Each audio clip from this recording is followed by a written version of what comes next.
بسم اللہ الرحمن الرحیم۔ دوستو،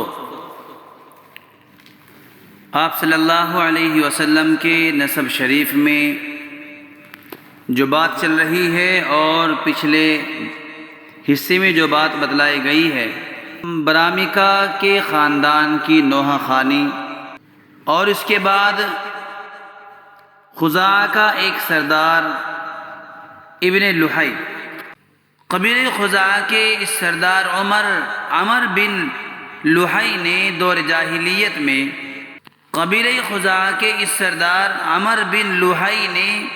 جاہلیت میں عرب میں وہ عزت و شرف حاصل کیا جو اس سے پہلے اور اس کے بعد کسی کو نہیں ملا۔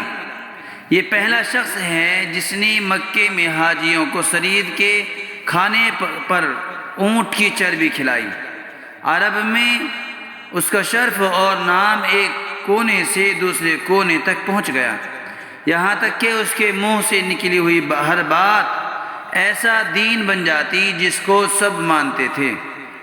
بعض مورخین کہتے ہیں کہ عمر بن لحی عربوں کا ایک ایسا خدا بن گیا تھا کہ جو بدعت بھی وہ جاری کرتا تھا، لوگ فوراً اس کو دین اور شریعت کی حیثیت سے قبول کر لیتے تھے، کیونکہ عمر لوگوں کو کھانا کھلاتا تھا اور حج کے موسم میں انہیں خلعتیں پہناتا تھا، یعنی لباس پہناتا تھا۔ کبھی کبھی وہ حج کے موسم میں 10,000 اونٹ ذبح کرتا تھا اور 10,000 لباس پہناتا تھا۔ یہی وہ پہلا آدمی ہے جس نے حضرت ابراہیم علیہ السلام کے دین میں تبدیلیاں کی۔ بعض مورخ لکھتے ہیں کہ علماء کے اقوال اس سلسلے میں ایک دوسرے سے متفق ہیں کہ حضرت ابراہیم علیہ السلام کے زمانے سے عرب مسلسل ان کے دین پر قائم رہے اور عمر بن لحی کے زمانے تک بتوں کی پوجا سے بچتے رہے، مگر عمر پہلا آدمی ہے جس نے دین ابراہیمی کو مسخ کیا اور عربوں میں گمراہیاں پھیلائی۔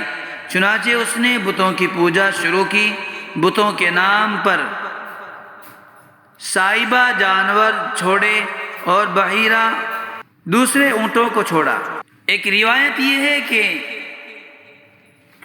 بحیرہ چھوڑنے والا پہلا آدمی قبیلہ بنو مدلج کا ایک شخص ہے جس کے پاس وہ اونٹنیاں تھیں، جس نے ان دونوں کے کان کترے اور ان کا دودھ حرام قرار دیا۔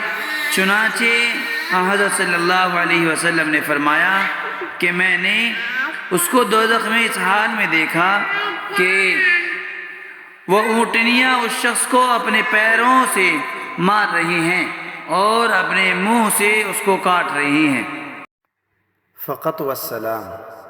دوستو، ہمارے چینل کے ساتھ میں جڑے رہیں، شیئر کریں اور اپنے دوست و احباب کو بھی جوڑیں۔